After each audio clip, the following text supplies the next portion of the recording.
Okay, puppers, it's time. We recently played the new Tears of the Kingdom. We're not too far. I've played for about 6-7 hours. Wow. So this is the first impressions video. We're going to do a few more as I play probably every 5 to 10 hours. We'll do another session. I was thinking at least 2 more. I would definitely... one about halfway and then one Yeah. after we finish the game. Because I was thinking after anything significant happens. Okay. Mainly we have a lot to say at the beginning, but I don't know how the middle and Absolutely nothing in the middle. nothing in the middle. Nothing here and nothing in here. How about the middle? Nothing in the middle. Okay, so just brief recap. I am a Zelda fanatic for the most part. I have loved Zelda since 1991. That's a lie. I have loved Zelda since 1999. I have known Zelda since 1991. I was a big Mario guy growing up. Zelda was too intimidating for me. I mean, I was only 2 years old. I feel like you probably got a passion for Zelda when you started to love Lord of the Rings. Close. I think Zelda was a little bit before Lord of the Rings, but it was around that time. Yeah. Where the high fantasy I was really became, digging the high fantasy, became exactly. Intriguing. And all that medieval stuff. Yeah. I was not the biggest fan of Breath of the Wild. I had a lot of hang-ups with that game. If you've watched any of our commentaries, that's not the biggest shocker. I just recently played a little bit, maybe 2 or 3 hours of Breath of the Wild, this past month. Mm-hmm. So I don't really have a lot of knowledge. I have some opinions on the differences that I've seen. Okay. But for the most part, I think you're going to be running the show here. All right, well, let's start with the positives, because I think this is the Zelda that I've been waiting for since Breath of the Wild was first announced. My biggest problem with Breath of the Wild, and it's a common complaint, so just hear me out, it was just a lot of the things I loved from Zelda were just not there. And I was hoping for a wide open world, but built upon the Zelda foundation. Yeah. Whereas it was kind of you could kind of say the Zelda Foundation's there. I'm no, it's not. Well, I know, for me, the very first Zelda that you had me play was Link's Awakening. Correct. The remastered Link's Awakening. Mm-hmm. And so I was familiar with the aspect of dungeons and kind of going back when you gain new weapons and new abilities and talk to everyone and stuff like that. So it did throw me off a little bit when none of that was in Breath of the Wild. Well, the reason for that being was by that point, Nintendo really wanted to shake things up because they were getting a lot of hey, this is getting a little stale. This is getting a little samey. The last Zelda before Breath of the Wild was Skyward Sword. That one was a little too linear, and people were just hey, you're really condensing the freedom here. So Nintendo said, we'll do the opposite. And they went completely in the wrong direction. Whereas I'd like them somewhere in the middle. Skyward Sword was a little too left, and Breath of the Wild is a little too right. I need something just in the middle with built upon that foundation. And Tears of the Kingdom is a lot closer to what I'm looking for. Mm-hmm. To where it may even be my favorite Zelda. It's definitely tussling in the top 5. Wow. Whereas with Breath of the Wild, it started in the middle, but after playing Tears of the Kingdom, it's in my bottom 5. Wow. Yeah. I knew you didn't like it. I know one of the biggest complaints that you had with Breath of the Wild that I was yeah, I can see that. There's no music.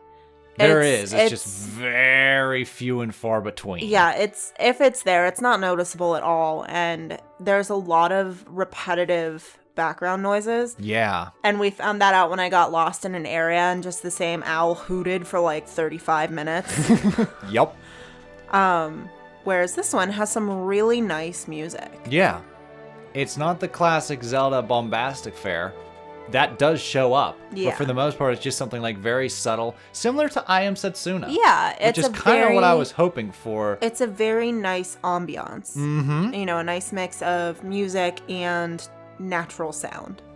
I agree. Which was really nice. Yeah, the music was a big factor, the dungeons and the bosses, and the way the story's told. And the last big factor, and these are all that Tears of the Kingdom address, at least so far, was the enemy variety. Okay. You stop seeing new things that want to kill you real quick in Breath of the Wild. The first time I saw what is called a stone talus, and you've seen little mini taluses in Tears of the Kingdom, there's big ones too. But in Breath of the Wild, the first time I saw a stone talus, I was like, oh, this is cool. It's like a big old golem, and I took him down, and I was like, that felt rewarding.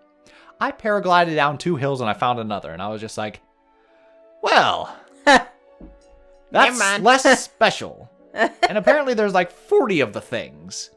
And like that's something that's just going to happen when your world is like a lot bigger. Yeah. Because Tears of the Kingdom also does that to where I'm just like, well, damn these open worlds. I guess that's just the way it is. Because there was that Korok that's just like, I need to find my friend. And we're going to craft a way to transport the Korok to his friend. And I was just like, that was a neat little puzzle, a nice little thing.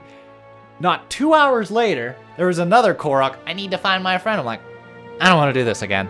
Yeah. The same with the guy with the sign, where he's just like, hey, build a post support for my sign because I don't want to drop it. And I was just like, that was neat. That was a neat moment. I've seen him 3 other times. Oh. And you got to do the same thing. Okay. And I'm just like, well, alrighty. I guess repetition is just the way this goes. It makes me wonder if they're doing that because it's such an open world that it's like if you go one way, like you still have to run into them so that you can practice those skills that you're learning. That's exactly why. But if you're like similar to me where you want to see everything, like 100% of the map needs to be visited, you're going to run into it a lot because I guess maybe you're not supposed to see 100% of the map. That's what I've learned is like these games were not designed to 100%. And I'm just like, I'm cool with that. Yeah. Because usually I have fun completing 60, maybe 70% of a game. And the last 30% is goddamn miserable. See, whereas I'm just stupid and I get like I get lost and start to circle around. So you're just like, well, what haven't I done yet? So if I can look at the map and be like, oh, I haven't been over here yet, then I have direction. Okay. That I can kind of orient where I need to go. Open world. See, where with me, like a lot of these playthroughs that we've done, I've had a lot of fun, like mostly like 80% of them. Then I go like the extra mile trying to go for 100, and I'm not having much fun anymore. The fun part. It's not fun to record. It's not fun to play. I'm just like, I don't really give a shit about this. But those commentaries were like, wow, look at that cat. Ooh. Yep, that's basically what was happening. But yeah, so in Tears of the Kingdom, I'm strictly doing what interests me. Yeah. I'm not doing all the shrines. I'm not collecting all the Koroks. And that's the most damning thing about Tears of the Kingdom, is it makes Breath of the Wild, in my honest opinion, kind of pointless. Yeah. Which might be the idea. Like they took whatever story Breath of the Wild did have and just continued that with better mechanics. Like Breath of the Wild is gaming. Very good bread. Yeah. Delicious bread. Some of the finest bread I ever ate. But you can't just eat bread. You need the meat. You need, exactly. Bread makes you fat. Bread makes you fat? Oh, I definitely had a slice of bread for dinner. Whoops! Well, don't do it. Don't just chew on Breath of the Wild. Okay. You need your cheese. You need your meat. You need your lettuce. You need the pickles. You need condiments. You can't just eat bread. I want a sandwich, and Tears of the Kingdom is that sandwich.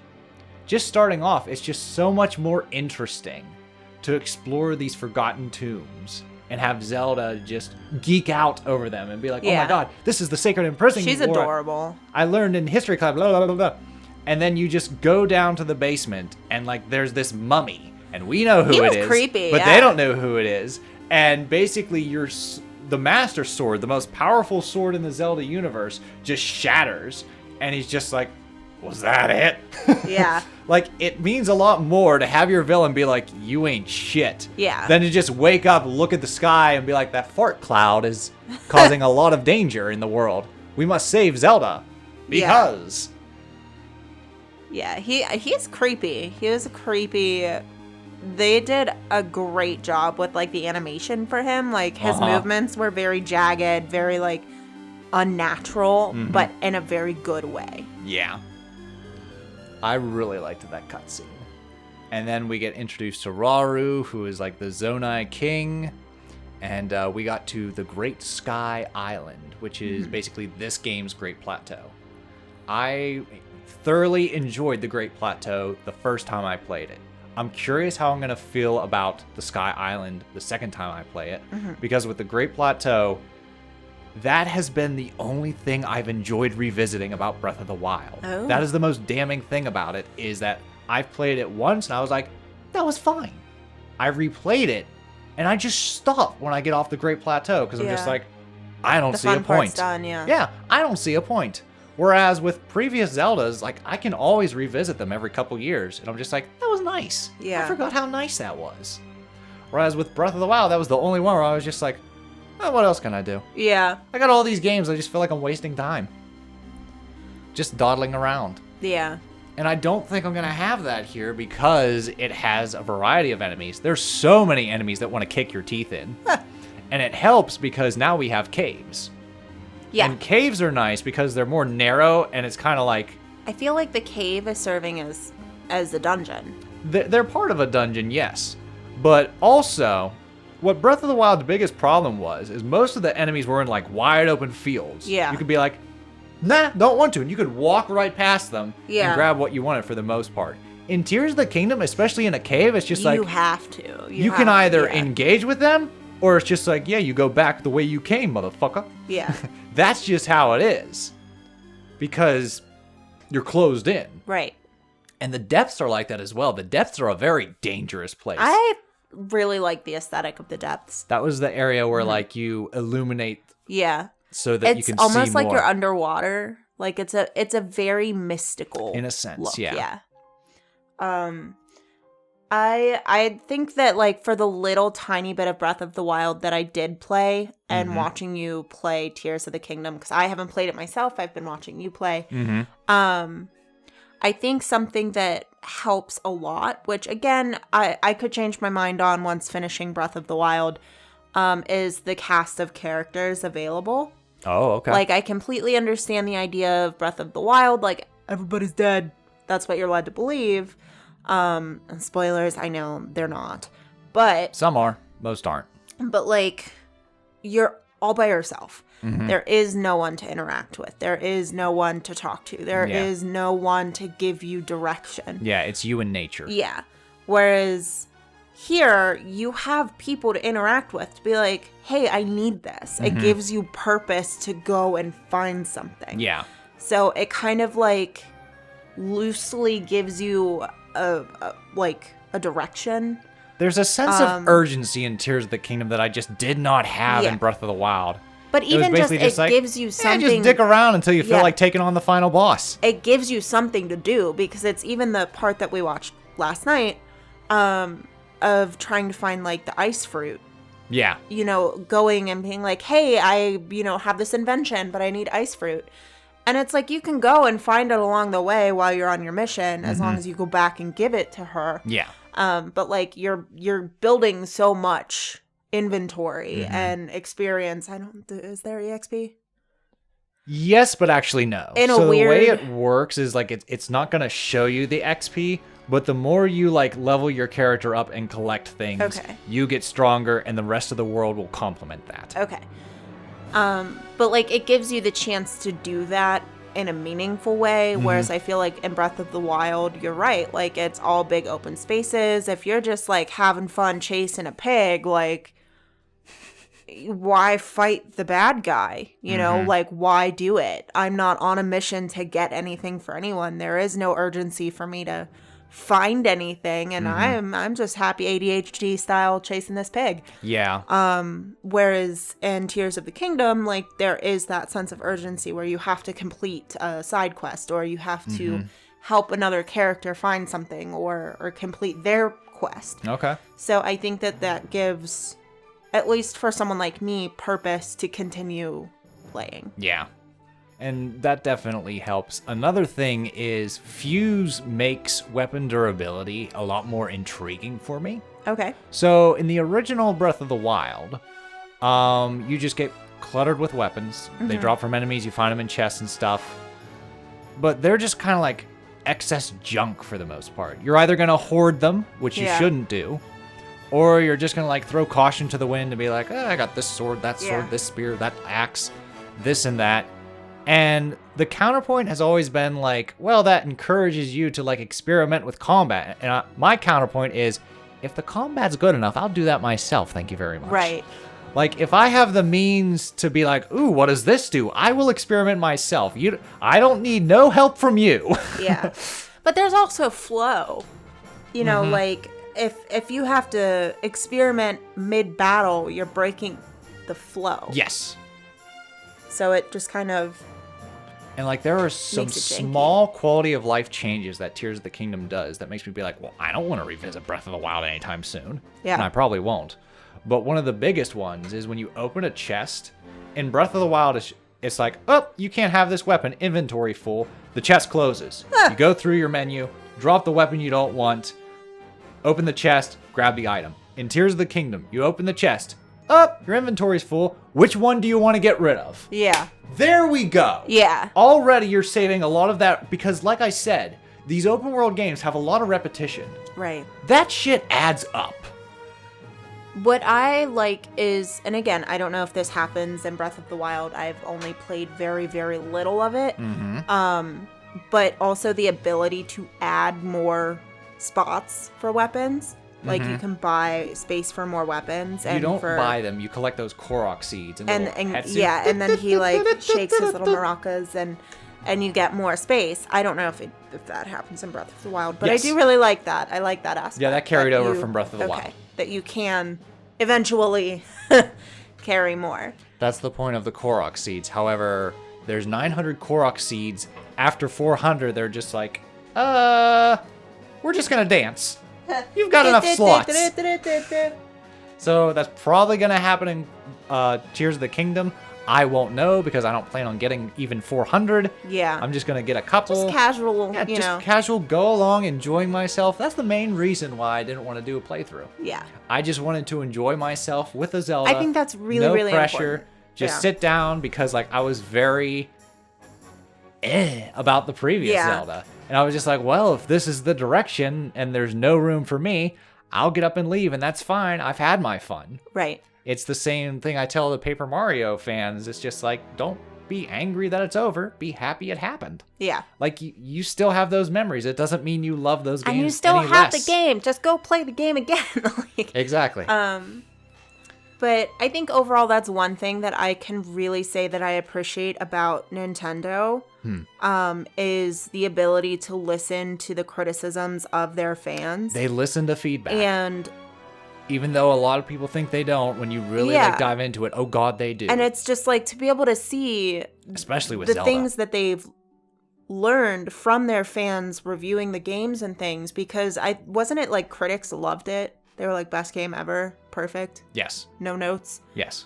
So, and then for Nintendo to be like, no, like, of course we can make it better. Mm-hmm. So listening to the fans and their feedback and then implementing that feedback into the next game. That was why I was glad that, like, there really was a lot of persistent people being like, hey, weapon durability kind of sucks. Yeah. For us, maybe there should be an alternative. Because there was just a lot of, like, apologists of, like, hush, hush, you don't know better. You're not that intelligent. And then it's just like... Well, if you do that, Nintendo's going to rest on their laurels and be like, nothing wrong here. Yeah. But to be able to listen to your fans and have that marriage of old and new together in a game as popular as Zelda, I think is just a really, really cool ability. I agree. And something that I can really appreciate as creators that they do, because I mean, look what Disney is. You know, they don't give a shit what their fans think or say as long as they're making money. Yep. And so I really like that Nintendo, even though they are making a ton of money off these games, they still listen to the feedback. They do care about the product, not just the dollars that come in. So I think that's really great for game making. Even though there is a lot of crafting in this game, I'm not heavy on crafting. I get by it. I don't dislike it. It's hard, but it was fun. It can be frustrating with like trying to master rotation. Yeah, that's why I was like, can I try? And then I was like, this is hard. I'm like, good, it's not just me. Well, because I kept saying, like, It'll take put some the getting wheel used to. on the short side. And you're like, over here? The short side. This way? The short side. Here, you do it. Oh. And I was like, this is hard. I just couldn't get it flat. I had it where I wanted it. I just couldn't get it flattened. Kept fusing the wheels on at an angle. And I was like, it's not going to roll if it's fused. So before we cut off to this, and we'll continue into the next Tears of the Kingdom session, I just want to talk about the dungeon. The actual dungeon that feels like a little bit of what Breath of the Wild had, but also a lot of what the classic Zelda dungeons have. Okay. And what Breath of the Wild had were called the Divine Beasts. And they were basically these house moving castle moving dungeons that you could manipulate. Okay. Just like the Stone Talus. The first time I went into one, I'm like, this is so cool. I am moving the dungeon and manipulating the dungeon. That is so neat. And the boss was called like a Ganon Blight. And they are like these like, it's hard to describe, but they're kind of like these eldritch like demon things. Okay. So like the first one I fought was the Water Blight. And I was just like, oh, that's kind of neat. Okay, cool. Yeah. Then I went to the next dungeon. It was another divine beast that was just the wind, and then the boss was the wind blight. Okay. And then the fire blight, and then the electric blight. Yeah. And I was just like, it's the same thing repetitive over and over again. And I was just like, well, fuck. Yeah. I hate how like they're just wrong enough bosses, whereas especially when you go back and play more than just Link's Awakening, and you actually play Twilight Princess and Skyward Sword and Minish Cap and all that fun stuff, you'll see that Nintendo has such a huge slew of bosses, and really creative and cool bosses, that when you look at the Blight, you're just like, they can do better. I do not accept that. So when we get to what is called the Wind Temple in Tears of the Kingdom, and it's really cool that it's like this huge arc, and you can like go through the arc, and that's another thing. In Breath of the Wild, because you're manipulating the dungeon and having it move and shift all over the place, they don't have that many enemies there. Yeah. Because if you could just shift and they'll fall out. Right, because #physics. Exactly. Physics is both a glorious thing and a damning thing in these games. Point being, in Breath of the Wild, there weren't that many encounters, so it's mostly just like moving things until everything clicks and you reach the boss. It gets very boring very quick. Already, there were numerous encounters in the Wind Temple where I didn't have to manipulate the whole thing. I just had to release some seals. Yeah. But again, because there's that freedom, it's not like collect a key to open this door, to open this, to open that, to where everything leads to the boss. It's most Zelda's dungeons have that kind of like linear puzzle solving. Yeah. To where like small puzzle, bigger puzzle, slightly bigger puzzle, grand puzzle, boss. Okay. This is more open, so it's just like release 5 seals in whatever order you feel comfortable with. After you release the 5th seal, boss fight. I'm just like, that's a compromise. That I'll take. To where like I still have the dungeon that has the encounters and the puzzles. It's just I can take on the puzzles out of order. Okay. And then once I basically do the checklist, then I face the boss. And the boss. Its name is Kolgera. It's this giant like ice centipede. You fight it in the air with the paraglider. It has actual boss music. That's another thing. All the Blights have the same goddamn music track. You see what I mean about repetition? Yeah. Too much. Anyways, Kolgera has its own theme, which is strictly has an Easter egg from like Wind Waker and stuff like that ties into the Rito. So that means that the other bosses are going to at least have their own theme. I'll be really pissed if it's like a fire centipede, an electric centipede, and a water centipede. Yeah. But I'm crossing my fingers. We'll find out in the next session after I complete another dungeon to see if that's what's happening. Because I'm pretty confident, because I saw the flashback of the Rito, that we're also going to be doing the Zora, the Goron, and the Gerudo, just like Breath of the Wild. Those are the main races of Zelda. There are more, but those are the main ones. So unfortunately, we're revisiting those four races. But see, I do genuinely think that it is exactly what you said. It's disregarding Breath of the Wild. It is redoing Breath of the Wild with all of the things that fans wanted. It's still continuing the story. Yes, because I feel like they wanted some continuity, but they were also like, we can do this better. Okay. So, and that's exactly what they're going to do. They're going to do it better. So I feel like there is going to be... it is better. People that love it, love Breath of the Wild, love this one more. People that don't like Breath of the Wild, some like this better, but there are others that are just like, God, I hate this genre. Like the best way to say it, there was a video I watched, I think his name's like Vinny, and he said, listen, you can be the sweetest peach in the world. Some people just don't like peaches. Facts. Yeah. That's just the way it is. And that's fine. People just don't much. It's like, that's a great open world. Go eat oranges. I don't like open worlds. But no, this one is winning me over. Nice. And I'm very happy that like I can still be a part of the Zeldas moving forward. Yeah. It's not just, hey, Breath of the Wild is the standard. They are going to implement a lot of those other elements into the Breath of the Wild formula, right, to make Zelda continue to experiment. Because my biggest fear was that, oh dear, because Breath of the Wild sold so well compared to any other Zelda, that they were just going to keep doing. They were just going to like keep recycling it and not be afraid to branch out or experiment or anything. They were just going to be like, well, let's do this one for the next 12, 13 years, which is funny because originally they were stuck in what people call the Ocarina formula, which it's actually the Link to the Past, Link's Awakening formula, but Ocarina was the big famous one. And Ocarina of Time set a standard and kind of like a structure that the following games, you could argue, followed that template. Okay. Breath of the Wild finally breaks that, and I'm just like, what a shame if they just get shackled to another formula. Yeah. Instead of finally being free of Ocarina to be like, hey, we can do anything. Zelda could be anything. It's just like, nope, Zelda's exactly like that. Yeah. From this day forward. I'm just like, oh, what the fuck? I'm free. Dang it. I do have to say, my final thought is, I think Link might be my favorite video game character. Oh, really? So far. You really geek out with like his little quirks. He had like, it's just so adorable. Like I don't even know how to describe it. It just like melts my cold dead heart. Mm-hmm. And one of my absolute favorite things that I've witnessed him do so far in this playthrough is whenever he's cooking, and you brought it up, he hums Zelda songs. Yeah, he hums previous Zelda ditties. But he also, like, if you get a close-up on his face, he is just cheesing so hard, and he is just wiggling his arms like he's just so excited to eat. And it's just so cute. And I'm just like, how do they do that? Like, they make this voiceless character have so much personality and so much, like... I wish you saw the scene when, I'm going to show you on YouTube once we finish this, where they launch him into the air. Because he's just terrified as like all these gadgets are strapping to him and he's just like, oh no. Like he just has so much personality. And I love that so much.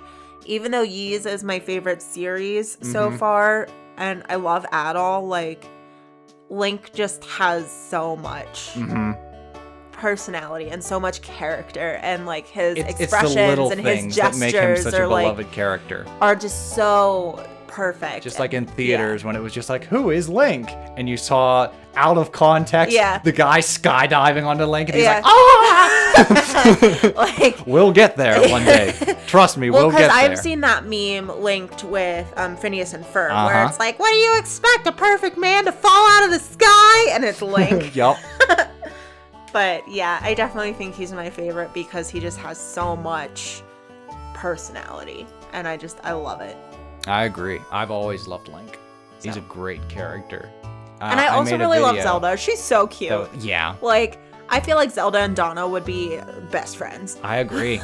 They would be like, oh my god, let me see your ancient texts. Oh my god, your ancient texts are so cool. Like, can we have a painting of that? Yes. Just them two just having girl talk? Just like, yes, absolutely. It's going to be in the works. I love it. It can fix It can live on Hilda the wall. up Oh there. my god, poor Hilda. She, I don't know. Which is funny because Hilda's an actual Zelda character, Oh my too. god. She's the Princess of Lorule. Does she look like that? No, she has purple hair. Oh, okay.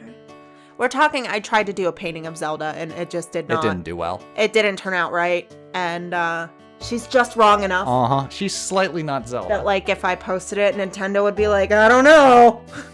It looks like her, but not quite enough that we would have to cease and desist. So. All right, puppers, what do you guys think of Tears of the Kingdom? What were your thoughts on Breath of the Wild, and what are your what's your history as a Zelda fan? Yeah. Let me know, and we'll see you all in the next session where we talk even more about Tears of the Kingdom going forward. Will we still have the same thoughts? Will I have new criticisms? I'm still gonna love Link. You're still gonna love Link. He would have all to right. like vocalize like, "Hey, bitch, what's up?" for me to be like, "What?" So. I mean, there's some games where he has like some of those eyes, like. I mean, that's fine. I just don't want him to say it with his mouth. Okay. That's all.